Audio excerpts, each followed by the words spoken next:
Hello दोस्तों, तो आज हमारा टॉपिक है सिफिलिस, जो कि माइक्रोबायोलॉजी में 10 मार्क का क्वेश्चन है। प्रॉफ में बहुत इंपॉर्टेंट क्वेश्चन पाया जाता है और नीट पीजी में काफी वेटेज है इसका। एवरेज मान लीजिए आप 1-2 क्वेश्चन हर 2-3 साल में इसका पाया जाता है। तो इसका कॉजेटिव एजेंट है ट्रिपैनोसोमा पैलिडियम। ये जो बैक्टीरियल इन्फेक्शन है ये स्टार्ट एज पेनलेस सोर। सोर का मतलब होता है घाव, पेनलेस मतलब ना दर्द होने वाला घाव। टिपिकली ऑन कहां पर पाया जाता है? जेनिटल्स पे पाया जाता है, रेक्टम पे पाया जाता है, माउथ पे पाया जाता है। After initial infection the syphilis bacteria can remain inactive in body for decades.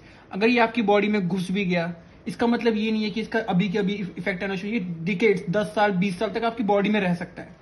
जब हम बात करें किसी भी प्रॉफ एग्जाम की, तो माइक्रोबायोलॉजी में 2 बेसिक रूल है, पैथोजेनेसिस और लैब डायग्नोसिस। अगर आपको किसी भी चैप्टर का, किसी भी बैक्टीरिया का, किसी भी वायरोलॉजी का अगर आपको पैथोजेनेसिस और लैब डायग्नोसिस आता है तो आप समझ लीजिए आपका आधा काम तो हो गया। जब बात करें मोड ऑफ ट्रांसमिशन की, तो इसका मोड ऑफ ट्रांसमिशन क्या होता है? Acquired by sexual contact, can also be transmitted by non viral modes of direct contact. अगर आप ब्लड ट्रांसफ्यूजन के टाइम अगर आपको इंजेक्शन लगवाने गए तो आपको ट्रांसप्लांटेशन करवाने गए तब भी हो सकता है। Incubation period ranges from 10 to 90 days. Clinical manifestation is very important when you talk about NEET PG exams. Clinically, patient suffering from syphilis passes through 4 stage से पास करता है इफ अगर हम उसको अनट्रीटेड छोड़ दे तो। पहला क्या है? Primary, secondary, latent, tertiary. One by one हम चारों चीजों को डिस्कस करेंगे। पहला है primary syphilis, characterised by single painless hard indurated ulcer. जब आप बात करें इनड्यूरेटेड मतलब हार्ड साइड से पूरी की पूरी टफ लेयरिंग है उसकी। ये कहां पाया जाता है? पेनिस। कहां? मेल के अंदर कहां पाया जाएगा? पेनिस के अंदर। When you talk about females, in cervix और लेबिया, एनल कैनाल, रेक्टम और माउथ। कहां? In homosexual. Very important question in homosexuals. The chancre will heal on its own. अगर आप इसको अनट्रीटेड में छोड़ देंगे तो खुद से 3 से 6 हफ्ते के अंदर ये आपको ठीक होता पाया जाएगा। लेकिन जब बात करें सेकेंडरी सिफिलिस की, ये 6 से 12 वीक लेता है after healing of primary ulcer.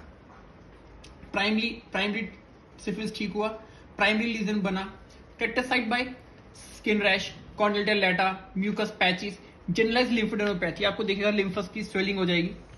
Latent syphilis, secondary lesion subside with 2 to 6 weeks, characterised by absence of clinical manifestation. सारे के सारे सिरोलॉजिकल टेस्ट क्या पाए जाएंगे? पॉजिटिव। ये सालों तक आपकी बॉडी में रह सकता है, सालों मतलब सालों तक। Signs and symptoms name never return, कभी भी दोबारा नहीं आएंगे। और the disease progress to third tertiary stage, अगर आप टर्शियरी स्टेज पे जाएंगे। लेट और tertiary syphilis, about 1/3 develop tertiary syphilis if untreated. The disease may damage the brain, nerve, eye, heart, liver.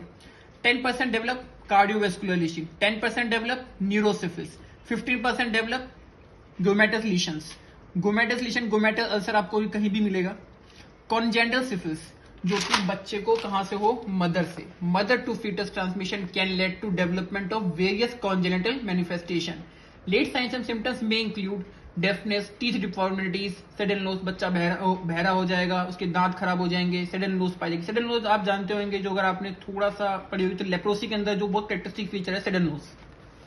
Diagnosis, मैंने आपको पहले भी कहा था, अब भी कहूंगा, अगर आपको पैथोजेनेसिस और डायग्नोसिस आता है तो आपके लिए कोई भी टॉपिक खत्म है। ब्लड टेस्ट, सीएसएफ टेस्ट करना बहुत जरूरी होता है अगर आपको कंफर्म करना है कि आप सिफिलिस से पीड़ित है कि नहीं। पीसीआर, अंडर माइक्रोस्कोपी 2 माइक्रोस्कोपी होती है, ड्रग डाउन माइक्रोस्कोपी और direct fluorescence antibody. Treatment is very important, but ये तो बेसिक ट्रीटमेंट गिना जाता है कि अगर penicillin is the drug of choice in primary, secondary और अर्ली लेटेंट स्टेजेस। अगर 3 स्टेज में से एक है तो आप कौन सा ड्रग ऑफ चॉइस क्या? आपका penicillin. Single dose of penicillin जीन। अगर फॉर लेटेंट स्टेज, पेनिसिलिन जीन single dose every week for 3 week.